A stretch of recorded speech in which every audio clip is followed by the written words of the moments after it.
So we're back for another episode of the Dan and Ninko Show. That's right, episode 36. We're just chugging along here. Last week, wow. Talk about some things went off the rails. Talk about some people that are insulted. Listen, at the end of the day, what are you going to do? This game we call football that we all love, it just checks yes or no. Check the box. Yes, you can play. No, you can't. Yes, you won your job. No, you can't. This isn't like, intramural basketball where every single person that wants to participate has a spot on the team. It doesn't work that way, folks. People get cut. That's the end. That's what happens. Teams move on. Teams draft people. Teams want to go in the young direction with the young player. There's a lot of people on the, they got the Mike Tyson fingers, so they feel like that one yet. Yeah, Mike. I just made it up. Mike Tyson fingers. That's a good one. So they go out and they say some disrespectful things to me, which if they were in front of me, I'd slap the shit out of them. Well, that's what people can do nowadays. They go on social media. And I know. They just type and but type. But at no point was my comments ever directed at anything other than just football in general. Yeah, I mean, just strictly based on football. It's got nothing to do with backgrounds, where you're from, how you were raised, nothing to do with any of that. So I'm a football player. That's how I view things. Did you win the job? Yes. Did you get cut? Yes. Why did you get cut? X, Y, and Z. I know you incited a riot. So it is what it is. Yeah. What are you going to do about it? Well, it wasn't really a riot, I guess. It's just that no matter what you do or what you say in this country, nowadays it's always going to incite people one way or the other. I just don't like the fact that people can take, because if you watch the podcast, the whole thing, I feel the whole podcast. Yeah. I feel that we have a fun time on the show. Yeah, I'm wearing my lovely Boom Sauce T-shirt because guess what? This week, what do we got? We got 617. Some 617. That's good stuff. Get it out of here. We got some 617. So if you watch the podcast, and that's what I've hit up people, like, why don't you watch the Dan and Ninko Show? Whole thing. Watch the show, because we have a good time. We drink beer. This is going to be lovely today.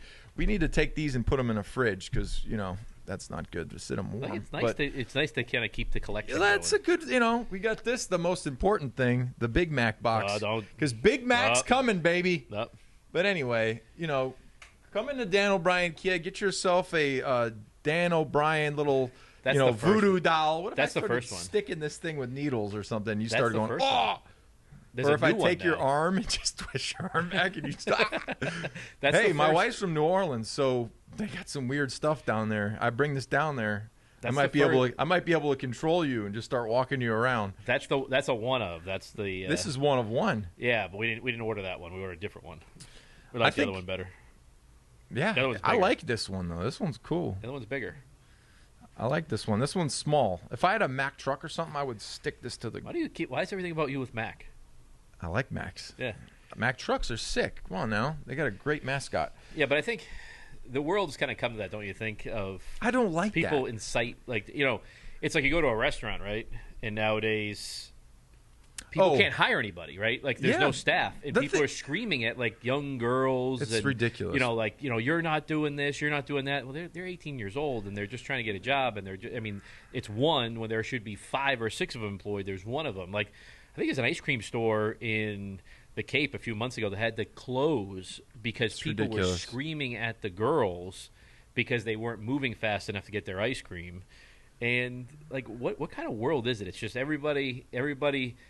Opinions no longer opinions. Everything's fact. Everybody thinks what they say is fact. The problem that I have too is if you take a quote, you take a certain quote, you can put it out there, and you can imply whatever you feel like implying with the headline that you put out there as a title. Yeah. And then underneath the title of the headline, you put a quote.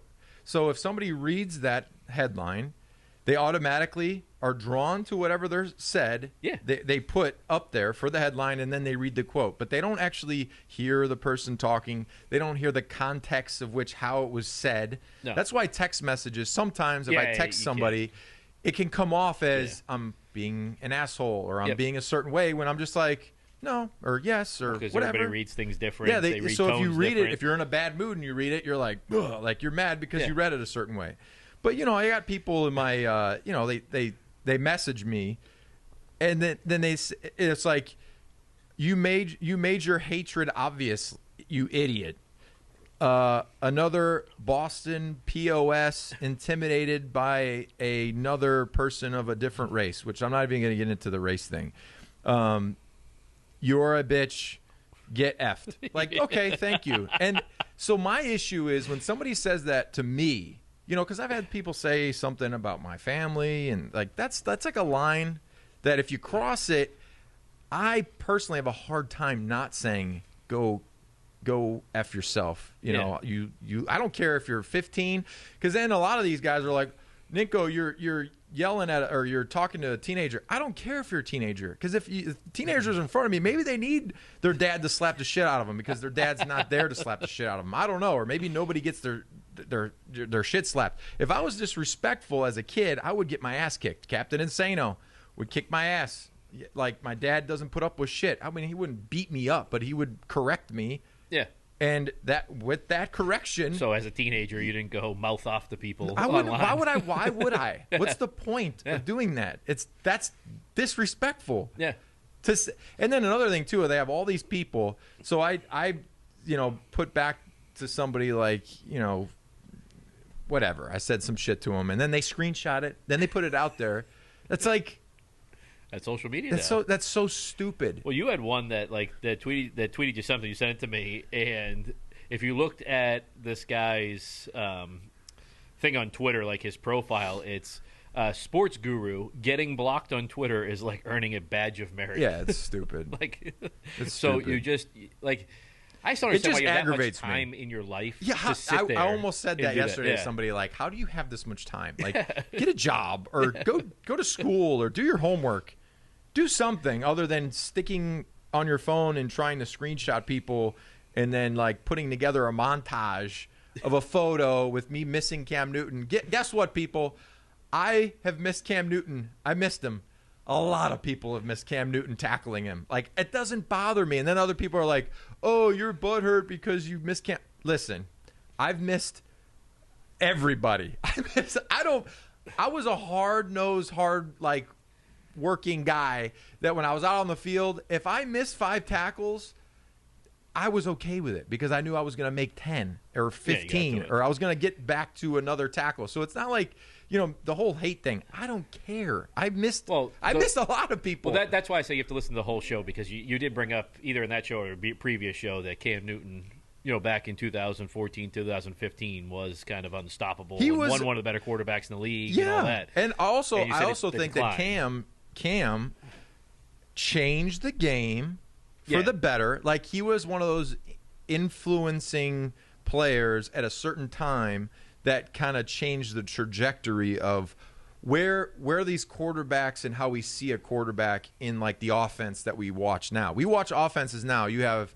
your Lamars. You have even Patrick Mahomes. Like, he's a pocket quarterback, but he also can move. He can run. He can throw from the run. He can get out of the pocket. They run the RPO, the run pass option. Before Cam, nobody wanted a linebacker-sized quarterback. No, they wanted your prototypical Tom Brady, 6'5", 6'4", lean, 200 pounds, throw the ball down the field, whip for an arm. Like, Cam was basically a lot. And listen, he was bigger the than first linebackers. time I ever played against Cam, like, this is what happens. You watch the ball get kicked off. You're getting ready as a defense. You're huddled up in the sideline there as a group.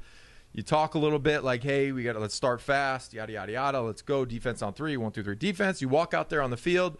Then sometimes there's a TV timeout, and you have a couple minutes there to kind of regroup and huddle up. And I was always on the left side of the defense. So this particular series, to start the game, I was on the Carolina sideline in Carolina. And I remember the team walked out. He was the last guy to walk out. And I was looking at him like, damn, that dude's bigger than me. Like, he's a big ass dude. He was bigger than pretty much everybody except for defensive linemen. Yeah, he was a massive dude. Yeah. And I tackled him. I sacked him. Everybody, and this is another thing too, that non-football players or non-athletes, I think they don't understand this. If you play football in the professional level, if you get to that level, I don't care who you are. You're going to get caught and you're going to get depleted. You're going to get your ass kicked. You're going to miss tackles. You're going to get beat for a touchdown. You're going to, as a running back, you're going to get your ass kicked and you're going to get like at some point you're going to get baptized. Yeah, the best players in the world. Even the best players get beaten. Listen, you are not, your ankle's broke. Oh, it's a big deal. It's not a big deal. Like when that happens, you're like, damn, he gets paid too. Everybody gets paid. Like we're all getting paid a lot of money to make people break tackle or miss tackles. You're getting paid to tackle. You're getting paid to block a guy.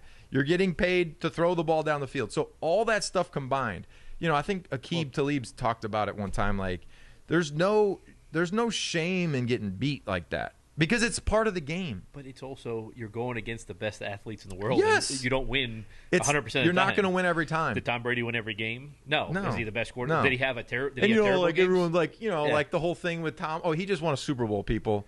I posted a picture of me in the back of a limousine, hammered. I threw up hot dogs out of the window because I was after the Super Bowl ring ceremony. I had a great time. What ring ceremony? The ring ceremony after the parade. No. Like when you go get your ring, everybody just gets. House? Yes. They had hot dogs.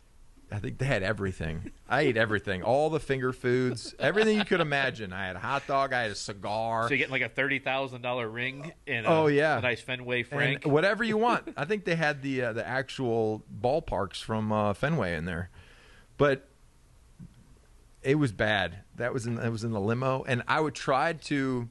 Who were you in the limo with? It was me, Gaskowski, his wife, Paige. Your wife must have been pissed. Huh? Oh, she was not happy with me.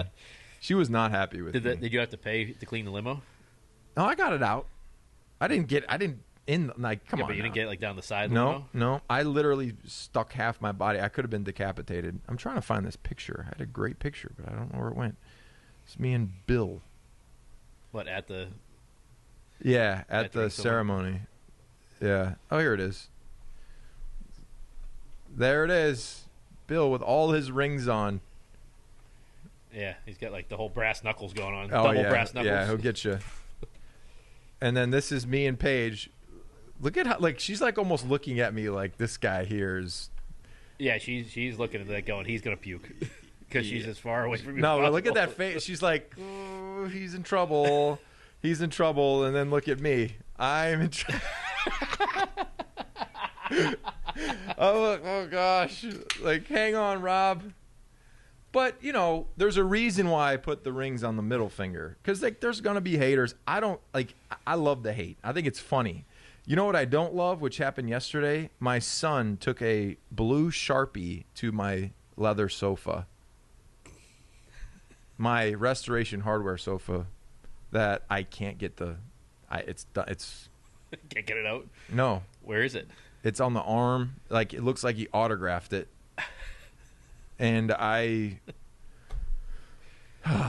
I'm just happy that I don't know why he had a blue Sharpie. Paige, why do you have a blue Sharpie? If the roles were reversed and I called you and said, "Hey babe, Wyatt wrote all over our stuff with a blue Sharpie," you would say, "Well, why and how did he get a Sharpie, Rob? Were you not paying attention? Were you not watching him?" But I know it happens, babe. It's okay. It's okay. We'll get it fixed, huh? I guess I'll just have custom arm rests made or something to cover it up. Lord Hobo, here we go, baby. So I want to get into Dan the man. Oh, yeah. No. Daniel Lenigan actually created a very nice brew with this 617. Oh, this is good. Holy cocolis, chanolis. Look at that. They have this at Fenway Park. It's really good stuff. I love the colors of it, too. It must be Boston Red Sox blue and red. I wonder how they came up with that. Did you see that thing yesterday? McCorkle had a interview and said that, how don't you know your favorite quarterback? McCorkle. What did he talk about? He talked about Mac? No, McCorkle is Mac. What are you talking about? That's his name. McCorkle Mac Jones? Yeah, it's like Michael McCorkle Jones. Just Mac. No. McCorkle? Yeah, you didn't know that? I don't know. He might have to go sit on the bench now. McCorkle? Yeah, that's his name. I didn't know. What the hell is McCorkle? I've never heard of that name before. Where's it from? What's the origin? Some type of Irish, I think. McCorkle must be Irish. McCorkle, come here, McCorkle. His name is Michael McCorkle Jones. Oh, it's Michael. His name's Michael. McCorkle, though. I think, but that's his middle name, so they call him Mac for like short. I get it. Michael McCorkle. I think that's his Michael first name. Jones. I don't know. Michael Jones. That's not bad. If it was McCorkle, maybe it is. If it was McCorkle Jones, you'd be like, whoa. But McCorkle, yesterday he was on the radio and he talked about that. I don't know if the question led off with your comment about the playbook, but it got into. I just saw the quote on it, which I'm surprised nobody asked him that. Were you teaching? But I don't know if that's what happened because I got into. And it also late. too, I said he's basically. And listen, another thing that I'm saying. Nobody understands this either. When you are in a room of people that are in your same position, it's called a position meeting. Isn't everybody teaching? Is it? But here's another thing. If you're learning from someone, doesn't matter who it is, the other person is teaching you something. You can't both be a learning person from someone else that's not teaching you. So if you're in a position group, you're in a room, you're watching other people, you're talking to other people, you're being taught some things, you're learning as well. So it kind of works both ways. So if I'm in a room with Dan and I'm talking about the dealership and how to sell cars, and he starts to tell me, oh, this is this way, that way, this. Now he's the teacher and I'm learning. And then if I reversed it back and said, oh, yeah, well, that's kind of like this, the dealership up north, and we do it like that, and he's listening, then I'm kind of doing the same thing. So people suck, basically, because when I was in the linebacker room, I played 10 years, 11 years, and that's another thing. People are like, oh, you're an idiot because, Cam played 10 years, and you think if you ever stop learning, doesn't matter if you're Tom Brady is in his 20th plus year in the NFL. He says every single season he's still learning and trying to be better, and that's the way you have to be. If you think you got it and I'm good, I got it, that's when your Belichick ass kicks is you out off the team. door and you're not on a team. So hey, yeah, no, that's exactly that's what it. But anyway, McCorkle said that his girlfriend is helping him with the playbook, and they're running plays in the backyard. So his girlfriend's teaching him the playbook. How about that, people? How about that? Mac Jones' girlfriend is teaching him the playbook. You do what you can to put yourself in the best possible position to earn a job. Yeah. So if that's going out in the backyard and having your girlfriend or wife or whoever, just running some, be the mic, and you're like putting up cans, because that's another thing too. You can put up cans, you can put up cones, some nice 617. You can put Lord up Hobos. some 617 Lord Hobos with the hazy IPA. You can set them all up, and you can say, okay, this is a 5-man down front. 617's the mic. 617's the mic. Yeah. Keeper. Like, you could do whatever you want, and it'll help you learn the offense. So that's what you got to do. And now Mac is the quarterback. He's the starting quarterback. He's the only quarterback. He's the only quarterback, which is a little scary. It's a little scary. It's very scary. The only thing that I'm a little bit nervous about, he didn't wear a knee brace.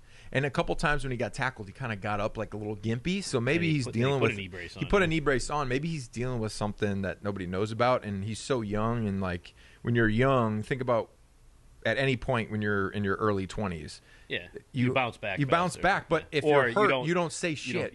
Because you don't want to lose your spot, and you don't want to. I mean, he could have like an MCL. He could have something, right? Because he could have something. Didn't Brady play with an MCL? Yeah, tear? but I mean, it's an MCL. But, put a brace that on. was a big deal. It was a big deal. But right? Everything's a big deal. And then listen, that's another thing. Oh, that's another Brady news too. That we have to talk about. COVID? Yeah. Yeah, I know. What's up with that? Well, he recovered. I stopped taking my Tom Brady electrolytes and supplements because he said that it would protect me from COVID. He didn't protect him. He must have started eating Subway. Yeah. And that lowered his immune system. But he signed that big deal with Subway, which I wonder if they're going to add that to the TB12 diet. Subway, the veggie on wheat. No? Not after COVID. No. They caught him with COVID. I know I mean, when I did an event a year and a half ago, like right when there was like 4 people in the United States that had COVID, like right when it got here. I did an event in Boston. It was the last thing that I've ever done, like in a big ass group. I walked in with sanitizer. I didn't touch hand. I said, boom, boom, boom. I walked right out because everyone wants to, when they're at an event, everyone's drinking. They get up in your face. They want to spit on you and shit. And I'm like dodging stuff. I want to put a welding hood on. So I'm, after I finished up, I just walked right out. Boom. Oh, see ya. I don't want this. I don't know what this is. That's when we thought it was like outbreak and it was like the, bad, which is not good. But there was a doctor there, a female like research doctor from Harvard, and she said that every person in basically the world is going to get this at some point. Yeah, it's like it eventually becomes like just a regular like flu. Everybody's going to get it. So it's not like you're going to not get it. Like everyone's going to get it. Yeah. So that's what's kind of scary because you could do whatever. You could right now there's 11 Red Sox players that have it, and they've been all vaccinated. So no, not all been vaccinated. Like 80%, I think. Okay. Well, if you're vaccinated, obviously, I guess it helps you get back quicker than if you're non-vaccinated. The problem is, even if you're vaccinated and test positive, then you still have to quarantine. You still have to be out. Mm-hmm. So I still don't like. Some of them are actually sick, though. Yeah, it makes you sick. Yeah, it makes you sick. So I don't like. I play the winds too. So like if I'm talking to somebody and I feel the gusts, play the wind. I'm telling you. If I'm outside, okay, hey, wait no. second. I'll just start. No, you just start moving a little bit. Like if it kind of comes this way, and they're here, I'll just back up, and I'll let it go that way. Do you really do that? I do. Well, I sense. So if someone's speaking to me, but what are you doing indoors though? I back up. Because this is the problem. Here's the problem. But what if There's two types of people in this world. There's two types of people. Indoors, the AC is circulating. I know, but I back up. But here, there's. But what is backing up doing? Look, this is one type of person. This is me. When they talk, they come in like this. They want to talk, and this is the type of person I've always been. I do this, and then they follow you, and then I just keep moving. So I circle. If we tracked you in an event, I you circle. would just be like kind of. I don't everywhere. Yep, and then I'm conscious.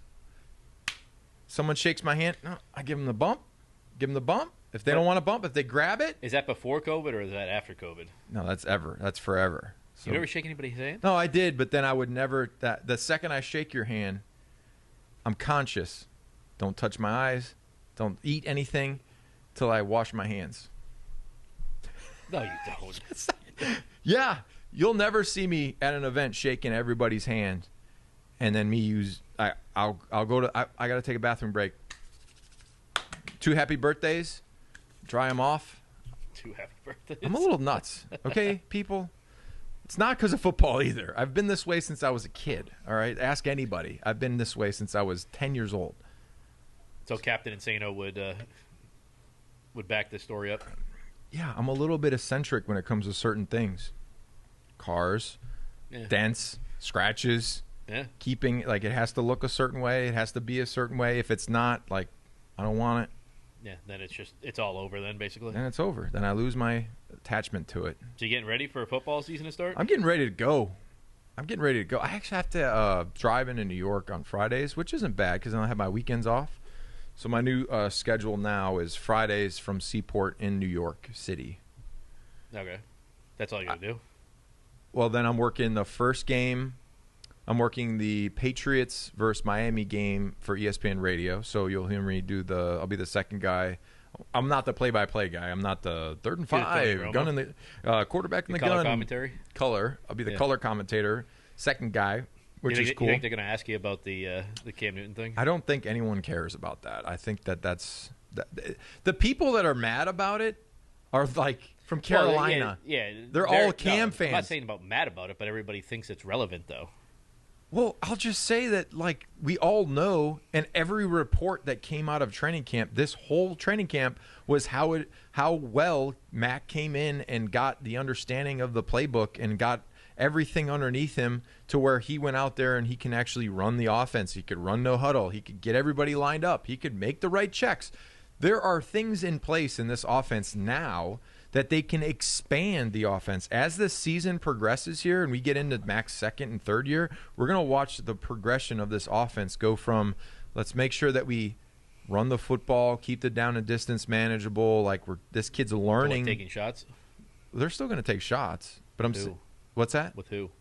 They're going to, well, that's the thing. When you can run the football with success, that's the secondary and the linebackers have to start respecting it. Like, oh, man, I got to get up there. I got to get up there. So then that's when you take your shot. Because then they're coming up, play action, pull it out, over the top. Speaking about taking shots, you see N'Keal Harry? What do you say? Well, first, right after Cam got cut, he took number 1. He's number 1 I don't know now. if that's a shot. I think that's just like he probably always wanted number 1. Yeah, but don't usually wait like when somebody gets cut. Like a you wait when player. Listen, here's another thing too for all you like crazy Patriot fans that are like obsessed with Cam Newton and wanted him to still be here. Like, they were 7-9 last year for the first time in 20-something years. That team wasn't good, though. Doesn't matter. Yes, it does. Do you think the quarterback play was where it should have been? No, but it's not like they would have won 13 games with a different quarterback. They would have at least won 11 because there was a couple games that defense was so bad too. Listen, they couldn't stop the run. You would complain to me every week. Seattle, they can't stop the run. They can't stop the run. 1 yard line from Seattle, direct run, upended, game over. Buffalo marching down the field to freaking kick a field goal, fumble, game over. That's 11 wins right there. No, that's 9.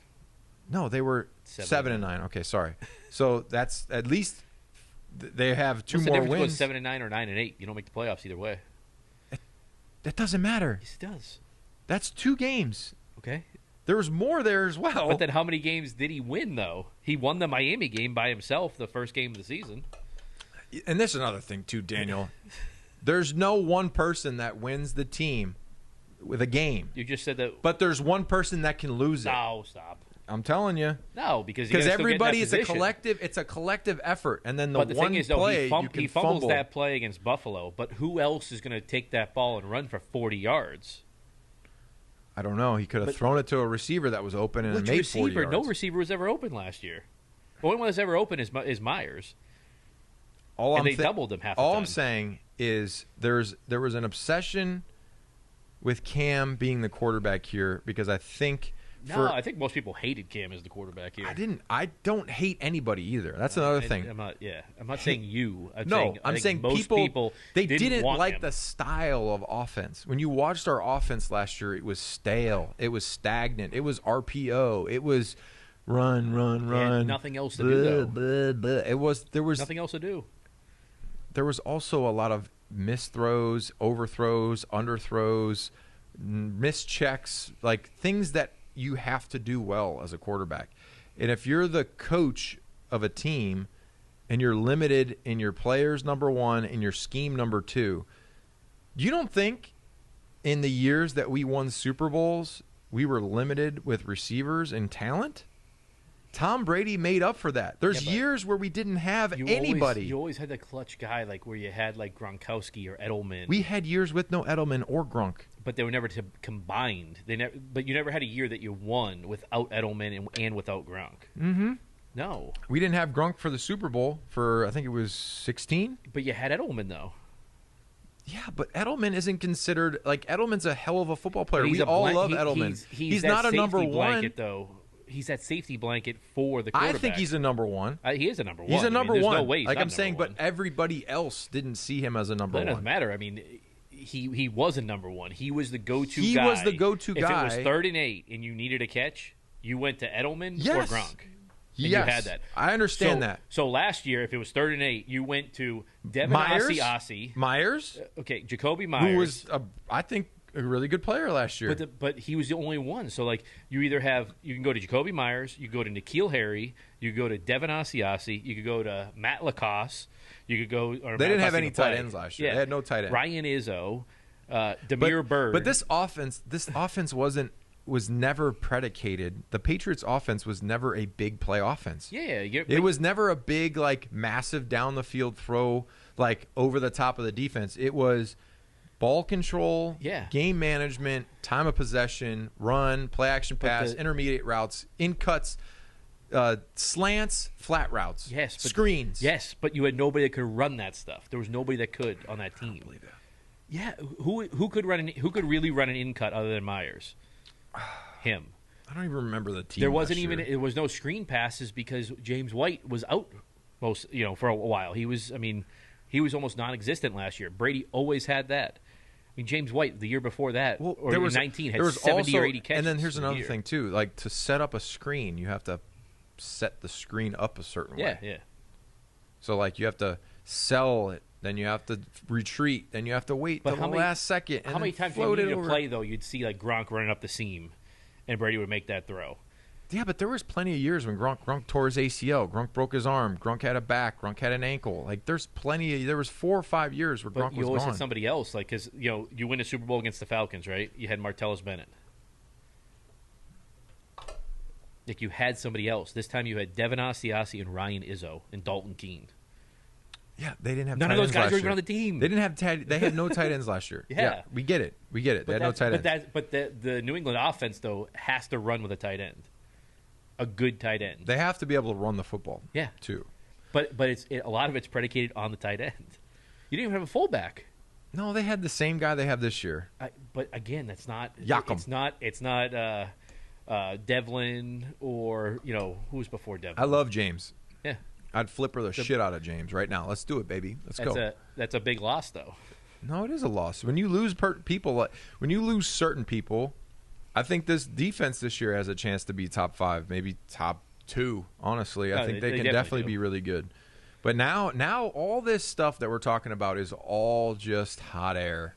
It means absolutely nothing unless you can go out there and you actually make the plays. And you go out on the field and you actually do it. So we can say what we want about Mac even. We can say he knows the playbook. But now he's got to go out there and he's got to run it with live regular season reps. And he's got to do it at a high level. Because the expectations here, and I've said it before and I'll say it again, this is the only team where the expectations are set from day one that we're going to a Super Bowl, or it's a failed season. You're not the Browns, like, win a playoff game. Or, like, I see all these other teams, they win the hat and T-shirt, they win their division, and they're, like, hooting and hollering and freaking popping bottles, and, like, you won a division. Well, there was a division winner last year that was, 7-9 or something like ridiculous. That division's... and it's going to be the same thing this year.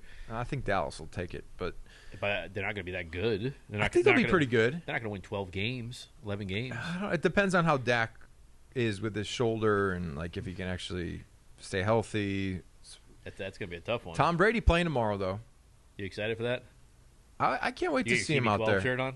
You going to wear it? I'm going to... Oh, we got to do picks. I forgot about that. We have. I thought we did the picks. No. Did we do the picks? No, we'll do it. This will be the first week. We'll do it. We'll do it right now. We'll do it. Want to do it now? No. We'll come back and do it. Okay. Let's take a little break. I'm going to take a break. I'm going to run to the bathroom. I'm going to drink some more 617, and we'll be back. You got any more scoops this week? You got any more scoops this week? Inside sources? Yeah. Inside sources? Nobody's going to talk to me anymore. I got one. I talked to Bill. I know. I did. I talked to Bill. But that always stays. That stays right here. That stays right here. I won't let you talk about that. I don't talk about that because that's my guy. Yeah. All right. We'll be back. See ya.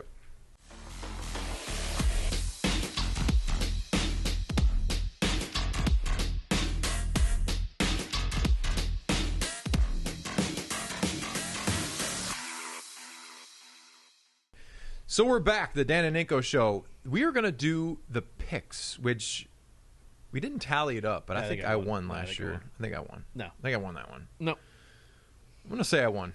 You won like 1 week. Let's say you're winning in the car dealership business, and I'm winning because I played football.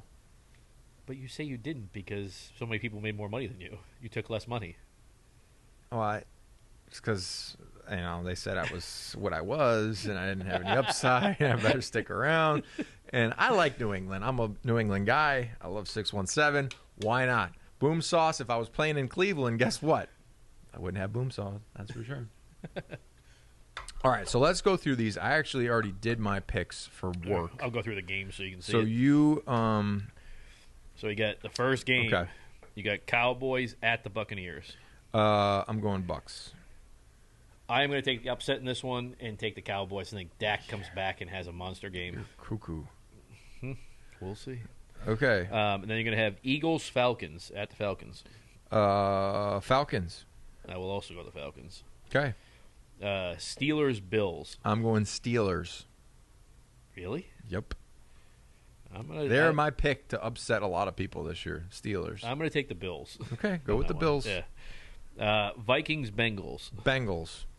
I like that pick. Yeah. Yeah. I mean, Minnesota's favored, but I think Joe Burrow being back, Me too. I'll have Bengals. It's a big deal. Niners-Lions. Niners. Yeah. Cardinals-Titans. I'm going Titans. That's a tough game. That's a good one. I'm going to take the Cardinals. I'm going Titans. Seahawks-Colts. Seahawks. I'll go Seahawks. That's close, though. Chargers football team. Chargers. Yeah, Chargers. I actually think Herbert might win the MVP this year. It's going to be good. Jets-Panthers. Panthers. Yeah, Panthers. Jaguars-Texans. Oh, this is a shit show of a game. Texans. I'm gonna go. They just signed my boy Jaguars. Danny Amendola. I'm gonna go Jaguars. I got a funny story about Danny Amendola. I can't believe he's still playing. It's 5 years later. Okay, so in 2016, my last 32 or something like that. Yeah, I was 32, but I had like swelling in my right knee, and it was degenerating, and it was falling apart. So I'm gonna agree with everybody on social media. I go into the doctor's office, and me and Danny are in there, and he's got swelling in his knee. I got swelling in my knee. So we rock paper scissors for who's going to go first, and obviously he goes first. So I'm sitting there and I'm watching, and they literally bring out like the biggest freaking needle I've ever seen in my life, like massive needle, huge gauge. They stick it in his knee, and I just look at his face, and he's like, oh, and the doctor is like smiling, like, ooh, let me get some of this out for you. You'll feel better. And I'm like, no. So like, it's like the fluid in your knee is kind of like yellowy, clear. Yeah, it's like mucus. Yeah. Like not. It's clear it's though. Thick, so it's yeah. like so pudding. But then at the end, it's like a little bit of blood. Like a little bit of blood comes out, and like there was a good amount in there. And then Danny obviously was in some pain. This was right before practice. Like I'm talking like Wednesday, right before we go out to practice. They like just stick a needle in your knee and just pull out whatever's in there. Because when you start to have fluid in your knee, when you bend your knee, it like goes from the back to the front, from the back to the front. So when you're running, you feel it like sloshing in your knee, and it is a weird feeling. It messes up your range of motion, and it just sucks. So Danny gets it, and I'm looking at him, and I'm like, my knee doesn't feel that bad. Like, I'm good with this. I think I'm gonna just a couple Advil. I think I'll be good. So I took 2 Advil, and I was good to go. My pregame ritual, which I've never had my knee drained. I just had an injection in my knee, and actually, I was surprised at how it felt when they stuck the needle in there. But when you have an ACL, they cut through a nerve in a part of your knee there, and like you don't feel your skin. Like I can't feel on the other knee. Like I can't feel anything here. So they stick it right here in this part of your knee, and when he stuck it in, I did this trick every time I was playing. Like anytime I get stuck with a needle or in a lot of pain, I'd grab right here and just try to like major pain it to the other part of the body. Like, let me see your pinky, So I would try to like always wrench on one part of my body, and then it takes away the pain in the other part. So I do that. And then it wasn't so bad, and he injected it, and it wasn't bad. But when I watched Danny get the fluid taken out, I was, no. So my pregame ritual was a Toradol shot in the shoulder, because they usually do it in the butt but when I got a shot one time, they hit my muscle, and I was like sore before the game. And nobody likes to be sore before the game. That's like a terrible feeling. So from that point on, I would just pull my I would just have them stick me in the shoulder, and the second they would pump it, I was the only guy to get it in the shoulder, shoot it in the shoulder. The second it hits your heart, boom, and you smell it. You're like, whoa, it feels weird. It smells weird. Then I would take 2 Tylenol on top of that, and then a half of Vivarin, which is a caffeine pill. And Ninko juice? And then I had Ninko juice too, and then I had goos. They're like Goo-Go's or whatever they're called. A little bit of caffeine in there. I'd suck a ton of those down. That was good to go. And then after the game, you feel really weird and strange, and then any bruising you would have like just bleeds like crazy, because when you have all that anti-inflammatory in you bleed out. So it's great. It's fun. Yeah, loved it. Good. But anyway, let's get back to the picks. I had to text my wife because when you had the major pain reference, let me see a pinky. We always talk about like what movie should we have the kids watch, because I'm always big into like making sure my kids watch the movies I watch. Yeah. And I totally forgot about that. Like until you said that. And listen, I'm like, that's the movie. So I text her and I'm like, hey, girls need to watch Major Pain. She said, LOL, okay. Is that for them, or that was so random? All right. So funny story. I was searching the channels. I think it was on Netflix or something. It's on Netflix or Disney Plus. So whatever one it's available right now on either of those, or Prime, I think. And I saw it, and I was like, oh, shit, the kids need to watch this. I used to love Major Pain. And I'm watching Major Pain. Yeah, you can't watch that. It's a little inappropriate. Yeah, I'm talking about like our almost 13-year-old and stuff like that to be able to watch it. I think she's good there. No, but like the things that I watched. Yeah. I don't think they can get away with some of that stuff now. No, they couldn't. Like the things that he was saying to the kids, like saying there was. Well, but like there's the movie. Like remember the movie my daughter's Heavyweights? The camp. Yeah, fat kids. You can't do that in 2021. No. But like in Major Pain, there's a scene where the one kid doesn't hear. Yeah. So he's like yelling at him, and he's having him talk back. And my daughter's watching, and I'm like, and he's going through your and she's like, I said, it's not. It's just a movie. It's not. It's just real. It's not real. Just think of like it's a change in time. Billy Madison. Today, Junior. Back to school to show that I'm not a fool. Got my lunch packed up, my shoes tied tight. I hope I don't get in a fight.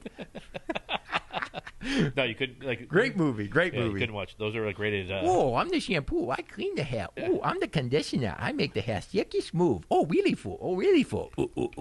Yeah, the penguin. Oh, you want me to tuck you in, honey? Get out of here. You can't watch any of that stuff. Like, it's not even it would be rated something different. It would just wouldn't be allowed nowadays. Who the hell would eat 36 bag lunches?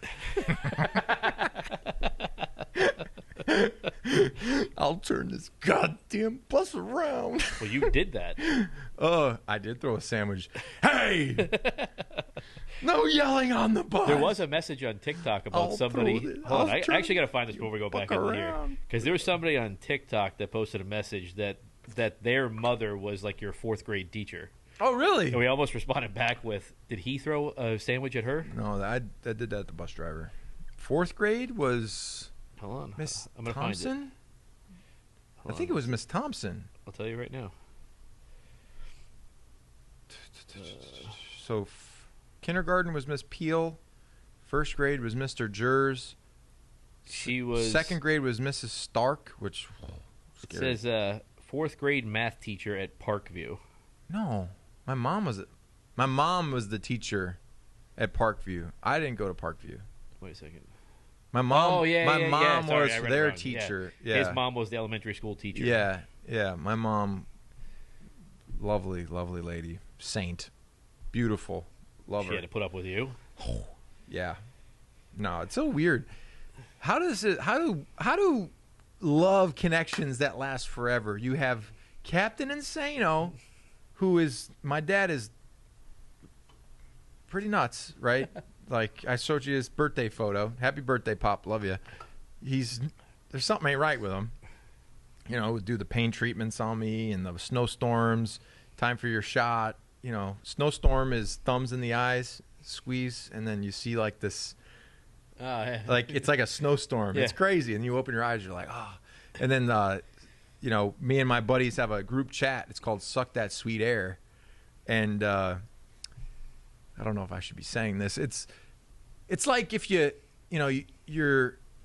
a little bit suffocated, and then you're squirming for air. I don't know if you've ever like wrestled, right? And you're suffocated, and you're at the point of like, It's like, and then you let go, and it feels sweet. did you have like a safe word or something like that? No, you feel the squirming. Like, was the safe word like Oklahoma? No, there's no, you can't Oklahoma! speak. Like, You can't you're speak. just, like, no, but smothering? it's a feel. So like, you know, it's just like if you're tapping someone out, you know when they're, and then you let go. That's some like bondage crap. And then no, I don't know about that. It's more like, well, guess what? I made it in the NFL. I was nuts. I hit a lot of people, made a lot of plays. It was fun. I had a great time. Maybe if I didn't have those treatments, maybe I wouldn't be where I'm at today. What do you think? Let's go to the next. Let's go Captain to the next Insano, I love you, man. one. Let's see. I can guarantee. So this next game's a good game. All right, what we got? Browns Chiefs. Chiefs. That's what I went with. Chiefs. Oh no! I want to take the Browns. Is it gonna rain? Hold on. I just got an alert. Where's it at? I want to take No, the we Browns. got plenty of time. All right. I got raining I got at the all Bel today. I got the Bel Air today. It's not raining at all today. I Tomorrow. know. Okay, tomorrow. I want to take the Browns, but I just No, can't. they're not gonna. Go Chiefs. It's not gonna happen. Packers Saints. Packers. I don't know. You want Saints? It's just tough because if Go with the Jameis Saints. Winston's Go on, with the Saints. but if Jameis Winston is on, you can't stop No, him. Jameis Winston's pretty damn good. I mean, he. Yeah, if he's on. Yeah, I'm But gonna if go he's- Saints. Okay, go Saints. Yeah. Thoughts and prayers to everyone down in Louisiana area. Got a lot of family. Ida. Will that game Freaking- be in New Orleans? It's Packers at Saints. Yeah, will it be in New Orleans? Yeah, it'll be there. Okay. By that time, I mean, All right, then you got Broncos Giants. Giants. I'm going Is Giants. that just because you met with Joe Judge No, at practice and all that? I think the Giants are going to have a surprisingly good running game, and they got some key pieces back. I think the Giants win that one. Broncos, to me, I don't know the Broncos. I'm just going with It's the just team tough that I because know. I think both quarterbacks stink. I You think got Daniel Drew Lock Jones. and Daniel Yeah, Jones. no, I agree with you, but that's why I'm going with the Giants. I'll go Broncos. Then you get Bears Rams. Rams, because they're going with freaking Andy Dalton. Andy Dalton. Like they're going to lose. You can't put Fields in there yet. The Rams are going to destroy Andy Dalton. He's a statue back there. Yeah, Rams. And then Monday night game is Ravens Raiders. Ravens, which they had a lot of injuries. And then the game that actually matters the most among any game, Tua versus McCorkle. I'm going with the Patriots, baby. I'll be calling that. Actually, can Are I you pick? allowed to say that? I don't know. I don't know who's going to win that one. I'm not picking that one. You I'm have going- to be able to. It's not like you can't. You could bet on it if you're the Yeah, announcer. I guess it's You're not different. influencing the game. If you're a coach, it would be different. I'm not. Yeah. I mean, listen. I'm on the radio, so nobody's going to watch me anyway. So You thought you were on this podcast and people were watching you. hey, tune into the Dan and Ninko Show. We have a good time here. I think that Watch we're the gonna. whole thing. I think we're gonna do some car reviews too. I think we should do like a little bit of like Jay Leno Garage, and do Well, some like walk I was arounds. thinking next week about putting some GoPros in and taking. One of the things we bash on a lot is electric cars, but taking out the fastest electric car ever built. That'd be cool. See how that goes. We'll do the autopilot thing. And That'd be nuts. We could do the podcast while the Well, autopilot's on. I don't know if I'd be comfortable with that because I feel like people have not had great success if the lines disappear, or I don't know if You're in a GPS. city, though. Yeah, it's fine. Yeah. I will obviously take McCorkle and the Patriots. I think their defense is going to be. Yeah. I think the Patriots will have the best defense in the NFL, especially after Week 6 and Gilmore The comes only back. thing I'm worried about is the secondary. That's why I said when Gilmore comes back, But I'm not worried Well, about. if Gilmore comes back. Yeah. So I don't think the Gilmore thing. I'm not too sure it's injury based now. I think it's contract related. I think that the injury has affected the recovery. If he was being paid what he should be getting paid, I think he's playing right now. I think he's back. So I've got some sources on this one that it is all injury based. that he was worked out the day before the cuts or the day before the rosters, worked out for around like 6 hours. And both sides were not comfortable. And that's a very reliable source, too. I can understand that. I could take that.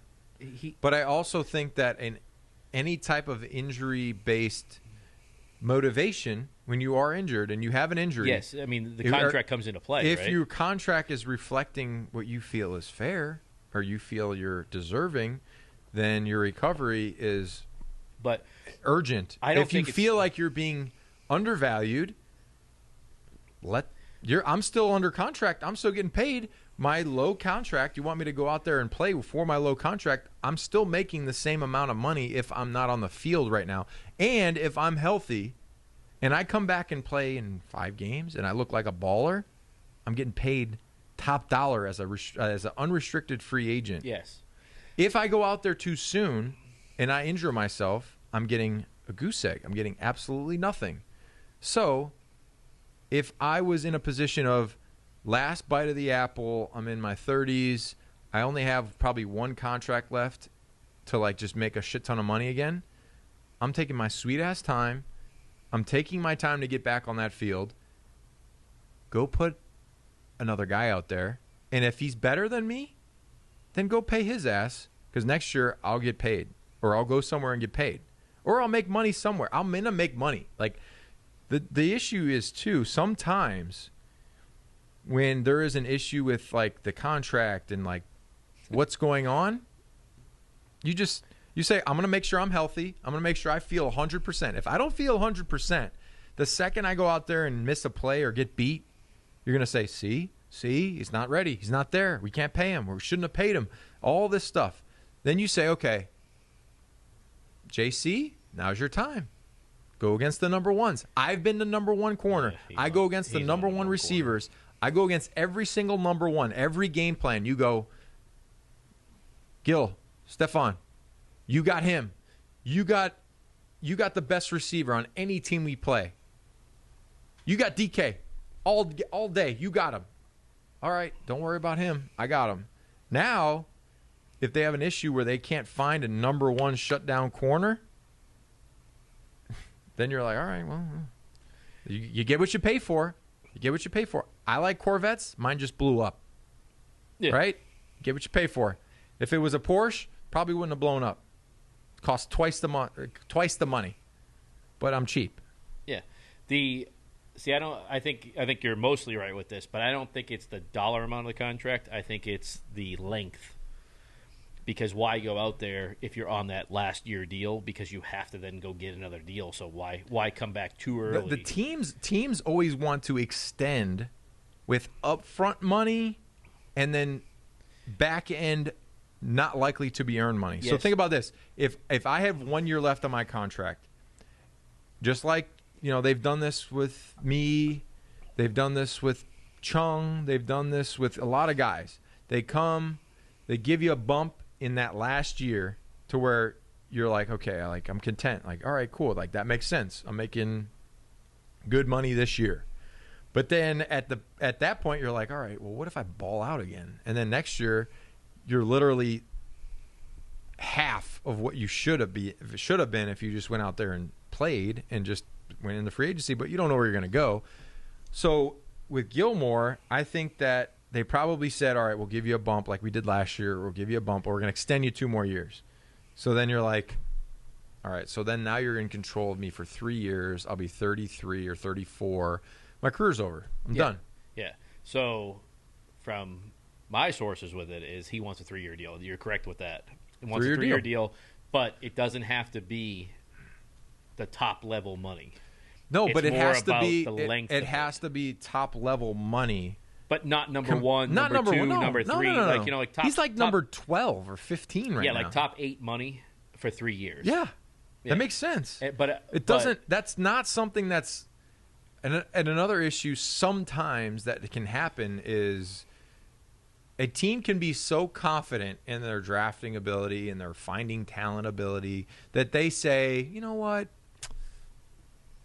we're fine. we're fine. I'm not going to – I mean, listen, 2017, 2018, 2019, 2020, 2021, it's 5 years.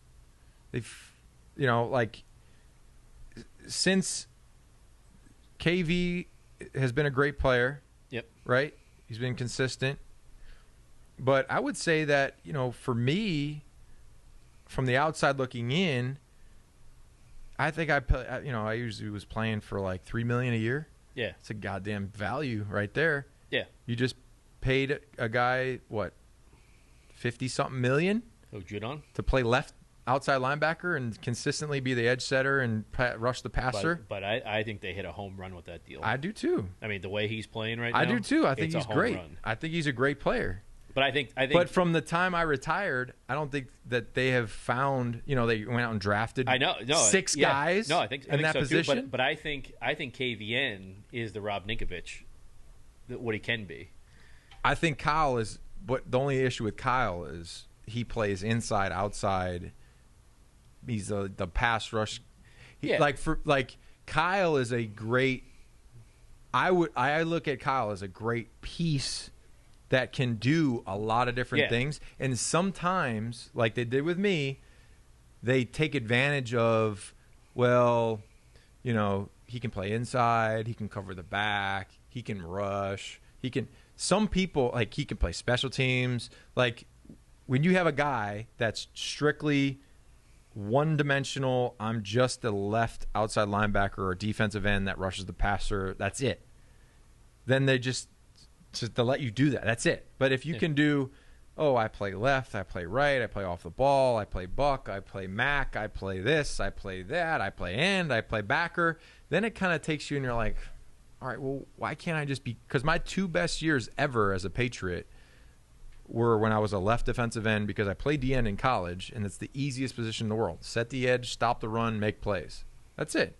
Set the edge, stop the run, olay people, come inside, rip, pass rush, get to the quarterback, and then they started moving people around and, swapping and dropping and, having Hightower and Jamie rush on the back, which football is all about matchups. You want to match up those guys, and Jamie Collins and Hightower on a back, that's like taking. Well, you saw it in the Super Bowl with Devonta Freeman. It's like taking. It's like stealing. Like you go against a back, but you go against a tackle every single down. Yeah. A guy that's getting paid to stop you. Like that's a different animal. No, you're right. I mean, you can literally look at that Super Bowl play against Matt Ryan when Hightower came in free, and you just had you had a running back at him. Which the running back, honestly, that back slipped out. Yeah. That's High's guy. Yeah. But he made a football play. Yeah. So there's instances in football where make it, take it. So if I'm gonna go make this play, I got to take some risk involved. Yeah. Because if Matt Ryan went like this a second earlier, that's the guy's running in for a touchdown. Game's over. I think that's what Matt Ryan was trying to do. That's why he fumbled it, though. I think he was trying to go. It looked like he was kind of turned that way to just kind of dump that off, and because that instant play was that outside linebacker, which we had called that play a lot in the Super Bowl in 2014. We call that play. It's called backer left. The left outside linebacker is blitzing on the outside. I'm long sticking down to the A gap. The tackle is down into the opposite A, and I'm reading the tackle. So like when we played the Seahawks on that 3rd and 1, that was backer left. Hightower was outside of me. My focus was to get down the line of scrimmage, and you're coached to where hand down, I'm reading the offensive lineman's hip. If that tackle fanned and the guard fanned, I'm trying to get up underneath that and go get vertical or trying to make a play.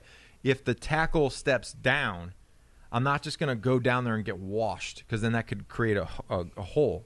So if the tackle takes one step down, you like a freaking bolt of lightning, you rip off his ass and you come right down that line of scrimmage. And the second that he's going down, you come right off his ass. And if it's a dive play where they're just giving it to the running back, you have to make that play. Yeah. So even if they didn't give it to Marshawn, I would have hit him anyway. Yeah. But the second the tackle goes down, I hit the hell out of him and they gave him the ball. If Russell pulls it, then Hightower's right there to knock his face off. Yeah. So in the Falcons game, that's basically the same play. It's the same play. Yeah, I'm long. It is the same play. I'm Yeah. long sticking, but they fanned. So now I'm searching. I'm looking for a hole, and then Hightower is off the edge.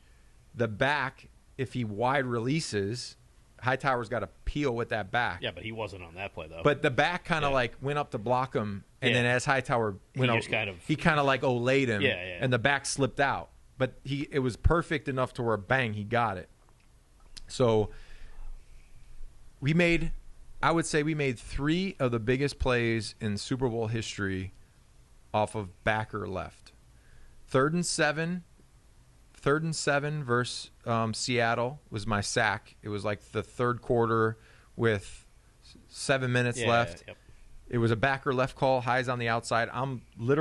What I do is I search for a hole. So I go B, A, opposite A. It opened up like the Red Sea, vertical. Russell's like this, and I go as he's going like this. I go like this because I don't want to hit him with my hands. Like I didn't want to illegal hands to the face or anything. So I actually sacked him with my hands like this. Like put my hands up. I didn't want to get a flag or anything. I popped up. I'm like, it's 4th down. We got to get the ball back. We got to win this. Like we have to go score. Yep. I didn't even celebrate. I just got up, ran off the field.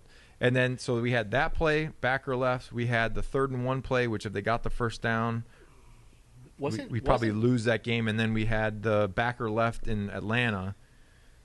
And in that game, But so, what about the play where Hightower tripped up? That was just a direct run, so that we were in goal line, and he actually just people forget about that play. That's a great play. But that play in particular, if he doesn't take him down there, I think Ayers on the Akeem, like cut out. Yeah, he took out 2 guys. And then Hyde just kind of went at the legs, took his legs out. Barely.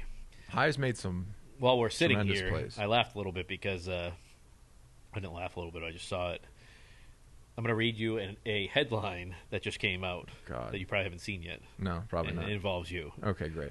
Rob Ninkovich's stellar reporting on Mac Jones is making him a rising media star. Wow. That's beautiful. Thank you. I don't get it, but I'm not. Contrary to the culture of silence in Foxborough, many former Patriots from the Super Bowl years enjoy prominent TV roles. Some of them include Rodney Harrison, Teddy Bruschi, all endorsed Jones over Cam Newton. But Ninkovich was supporting the Alabama standout way back to July 2nd. I was.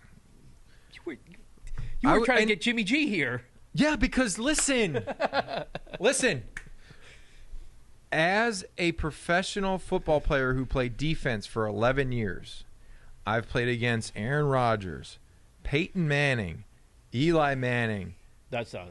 No, Eli was good. He won 2 Super Bowls, beat us. Roethlisberger. And I played against Drew Brees. I played with Drew Brees. I played against Drew Brees. Russell Wilson. Tom Brady. I played against him every day for 8 years. And when you play against guys like that, the basics of defense are just like this table, right? In poker, if you show your hand or you try to bluff somebody and you don't have it, you're going to get fucking beat badly. You have to bluff. But you have to be smart with your bluffs. Yeah. You can't show one thing, and if the guy sees it, expect to win. Yeah. So you have to be smart. And if you were playing Tom Brady, Peyton Manning, Rodgers, any of those guys, if you were in a certain blitz and he goes in his cadence, and he starts his cadence out. He starts his cadence, and you take one step, and it goes check, check, check. Omaha. That's really 50's the mic. 50's the mic. That's just really Brady and Manning, though. Yeah. I mean, they're the ones that. No, but Drew did that too. Drew would do that too. Drew would change the plays at the line of scrimmage, but I'm nowhere near like Brady and Manning. Okay, so I played Peyton Manning. I don't know how many times. A bunch. Yeah. And you every time we would play him, constantly, Bill would just hound. Don't move until the ball is snapped. The second he hard counts you and one person makes one move or the safety takes a step, he knows. He's got you. So when I watched last year, I'm like, look, they're lining up in a Sam Will blitz. They're lining up with the safety rolling down and the rotations moving. You have to say, no, everybody, stop what we're doing here. Check, check. Check, check. We're going to a new play. We're going to this. And when we played Carolina, when we would play Carolina, the number one rule would be keep Cam in the pocket. Yep. Make him throw from a tight pocket. If he is outside and he's moving and he's making you miss, you're screwed because guys can't plaster coverage. They can't get their person longer than 3 or 4 seconds. Like you ask somebody to cover for 5 seconds. The best player in the NFL. It doesn't matter. You have to cover for 1,000, 2 1,000, 3 1,000. If the front isn't there in 3,000, it's on them. So you keep him in the pocket. You make him throw from a pocket. If he's throwing from a tight pocket, he's gonna throw you one. He's gonna have an errant throw. Because he's always been dynamic as far as moving and running and getting out of the pocket and like all that stuff. But at the end of the day, right? You didn't want to see this. At the end of the day, you don't want to see the Superman. At the end of the day, for me, I always thought that the hardest people to ever, or hardest quarterbacks to ever prepare for, were the check with me, which it's a dinosaur now. It's a dying breed of quarterback. The mic goes off in the helmet for the quarterback at 15 seconds of play clock, right? Yeah. Yes. So. But that's how they beat the Rams. That's where Brady and Manning come into play because they're an offensive coordinator. Yeah, because they can check out the coach, play and everything. They're a coach. They're probably helping that. Like Josh and Tom would sit down and look at Brady. Brady's got Bill O'Brien a ton of money and Charlie Weiss a ton of money and Tom is like if you're working with Tom, you're an OC. You're learning from him too. Like he's coaching you and you're learning from the process. Well, it's different when he can say, here, I've already seen this in a game 1,000,000 times. You're saying you saw it on film, but I'm seeing it. It's different seeing it like, here to here. Yeah. And knowing how that player plays and all that. It's just a different league now. Like the college kids coming in. It's kind of like how you're going to a different league of media right now. Yeah, football is unfortunately going to be different because of the rules in place. Yeah. They say they care about the health. They don't care about the health. They care about the income. They care about the money. They're trying to protect the billions of dollars, the image.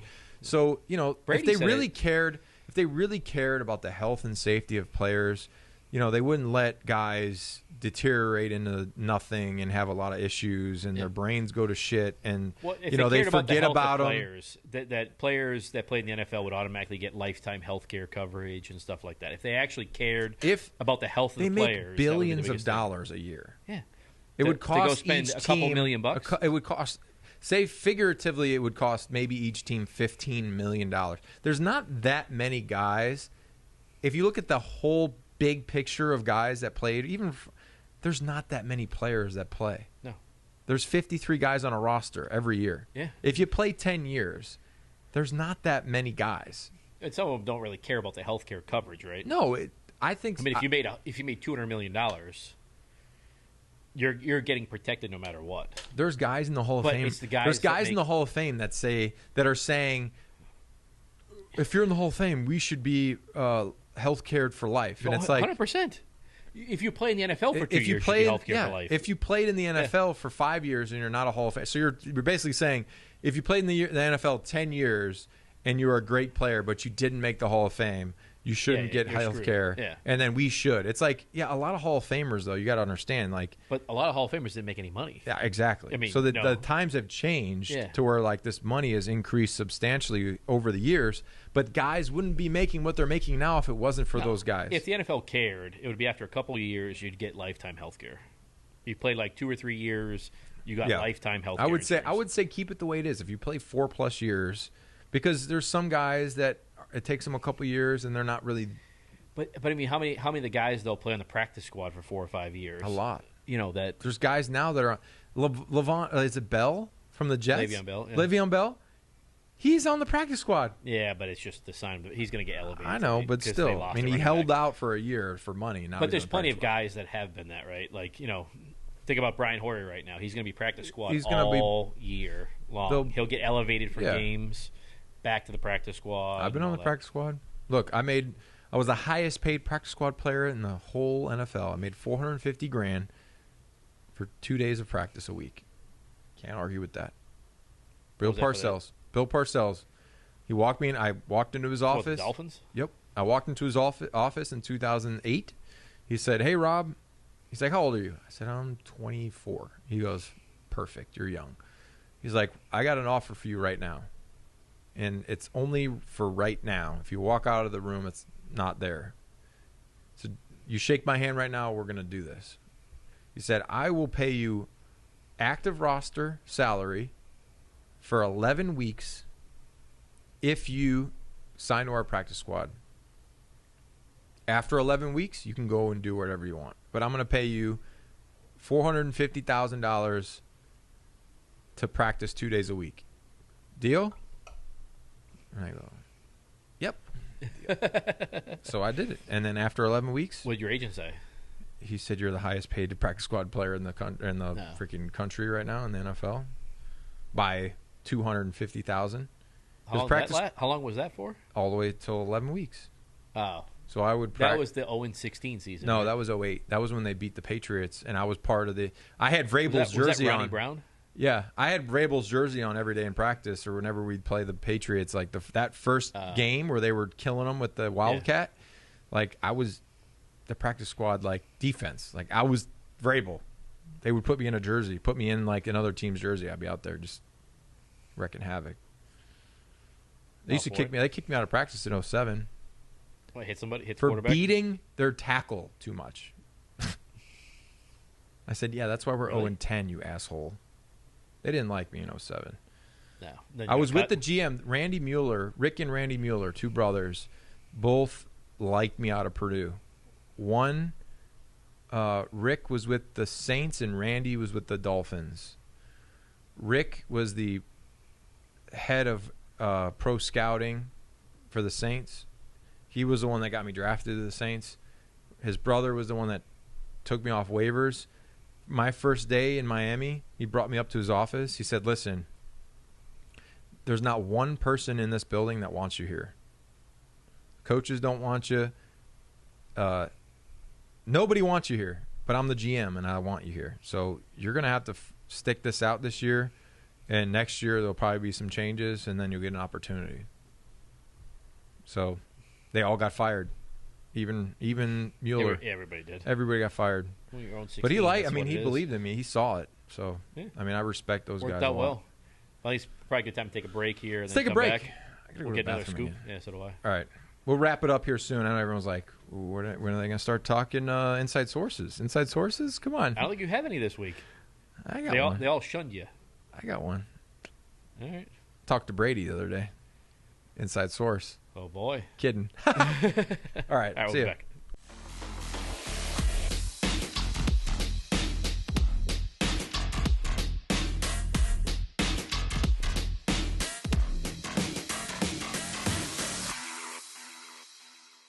All right, so we're back. We're going to wrap this episode up. We're going to talk about what we are looking forward to for football, week 1. What are you looking forward to? Before week 1. Well, actually, I guess that's where week 1 starts. But I've got a source that says that Cam is going to put out his side of the story on Friday. Oh boy. And it's going to include a big FU to Rob Ninkovich. No, that's not real. But. He might. I don't know. Listen, at the end of the day, we're all just squirrels trying to get some nuts. I'll give you this. I talked to Cam after he got cut. Yeah.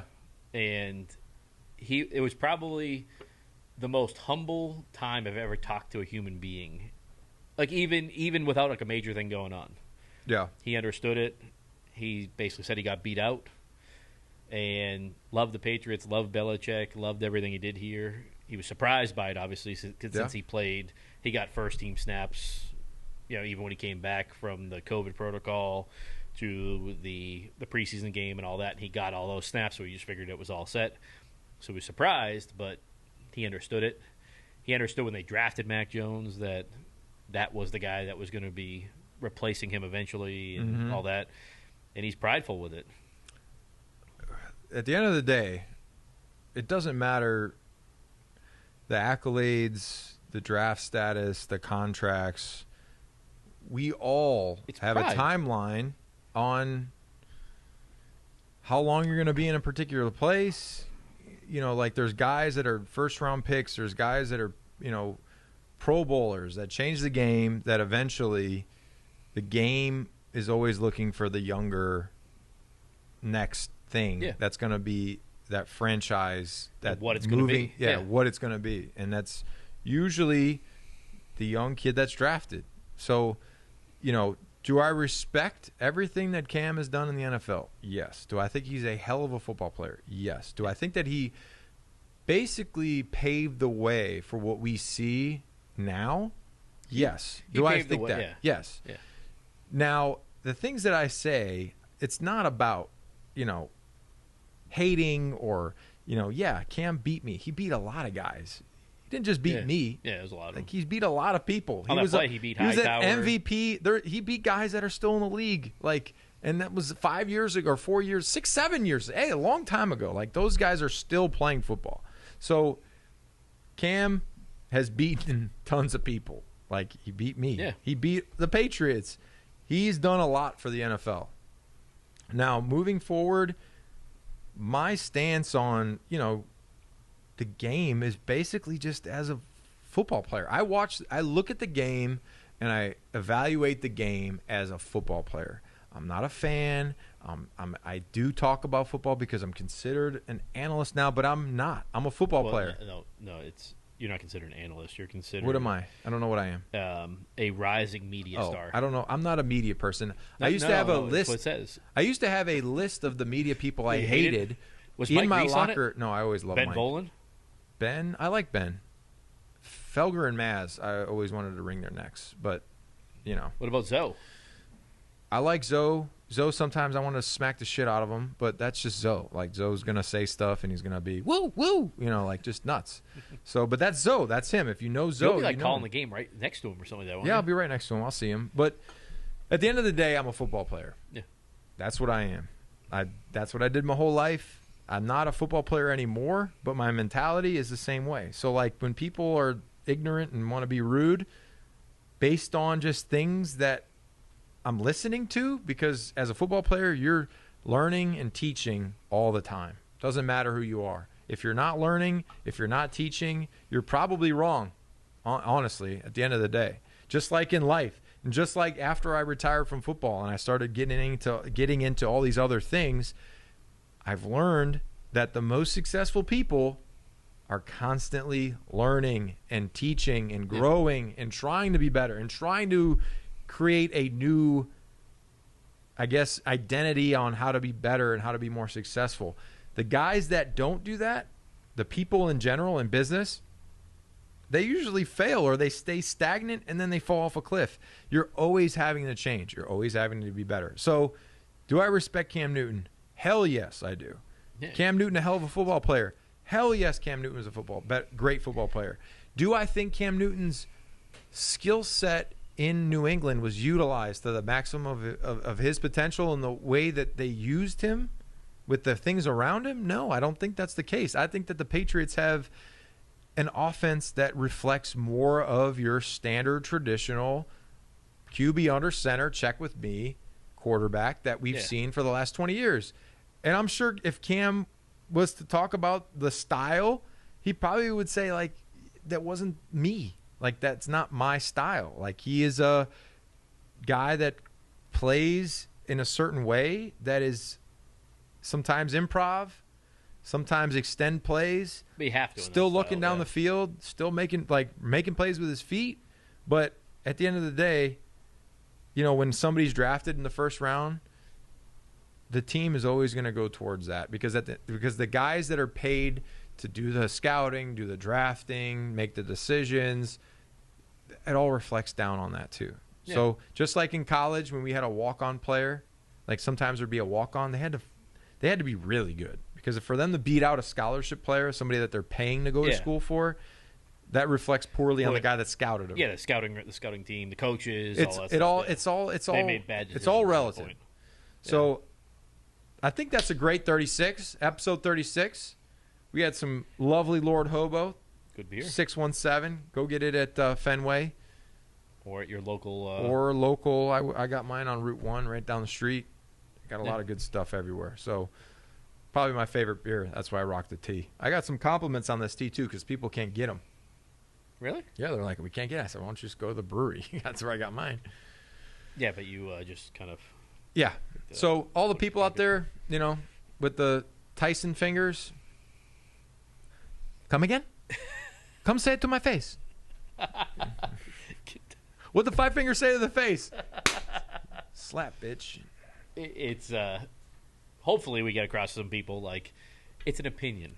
It's an opinion on things, and that's just what it is. Do I agree with the opinion? No. I think Cam would have been better for the team this year, long term. No. I'm friendly with Cam Newton. I like him as a person and all that stuff. I think he could have been a good quarterback here, but we're not in it every single day to see what the team's going through, what they're trying to do. Maybe it's not for this season. Maybe they did this for Mac Jones for next season or the season after that. You just don't 100% know. 2001. I said it before. Jimmy Garoppolo, the quarterback. 2001. Oh, okay, sorry. They're taking Jimmy Garoppolo. The basic blueprint of what they did when Tom was in his second year. Yep. Running the football, great really offensive line, great defense, play action. Down and distance is manageable. Yeah, that's what people don't realize with Brady. Brady wasn't Tom Brady in the first. It took 5 to 6 years. He wasn't really the first. Tom did great at managing the game and letting the coaches put the team in the right spot. But then taking care of the football. When Tom Brady went to the crazy stats, like in 07 and all that, where he was throwing for the most yards. They loaded up the offense. But guess what they didn't do? Win a Super Bowl. They exactly. They would get to the championship and they had Randy game. Moss and Wes Welker, and they had everybody. So the Welker. Oh no, that was the ring that got away. Were you there? Let's not talk about it. Yeah, that was 2012. Well, wasn't the ring that got away the Eagles game? I wasn't there. I thought you were. Nope, I was gone. I was 17. I was hammered on bourbon, just like as. Oh, we didn't talk about the Malcolm Butler thing. Oh, he retired. Mel. Great career, buddy. I think he'll play. But you see that the report came out though that it was because Malcolm was sick, and then they didn't feel he had something going on outside, and that's why they didn't start him. That he wasn't, or he didn't play. Oh, the whole thing I don't know. We'll never know the real issues with that. But anyway, why did I think you were on that team? No, I wasn't. I retired that year. Yeah. They asked me to come back, but they had Cassius Marsh. That worked out well. Yeah, it did. Yeah. But, it's probably a good wrap at this point. All right, that's it. We'll see you guys next week to see how our first picks go, how it all went for the season. See how it goes. Ninko's going to win. All right. Not a chance. But we'll see you Finish guys it next up. week. You do the better wrap on it. We'll see you guys next week. Check us out on Facebook, Twitter, Instagram, Apple Podcasts, TikTok now. We're on TikTok. We need to do some We TikToks. got like over 140,000 views on TikTok. Wow. We need to do some in like 4 days. Let's do it. Let's keep it rolling, baby. We need to do some like TikTok dances. Wait till we reveal the Dan and Ninko automobile. Isn't that coming? Oh yeah, I couldn't remember what he was saying with it. It's coming. It's gonna be. We're gonna reveal. We're gonna have a unveiling of a vehicle that you will see on the road all around you. I'm actually excited about the Starsky and Hutch thing because if that came up, I might have to put that thing on like the hood or something like that. We can add stickers, whatever we need. We can do that. But we'll see you guys next week. All right, see you.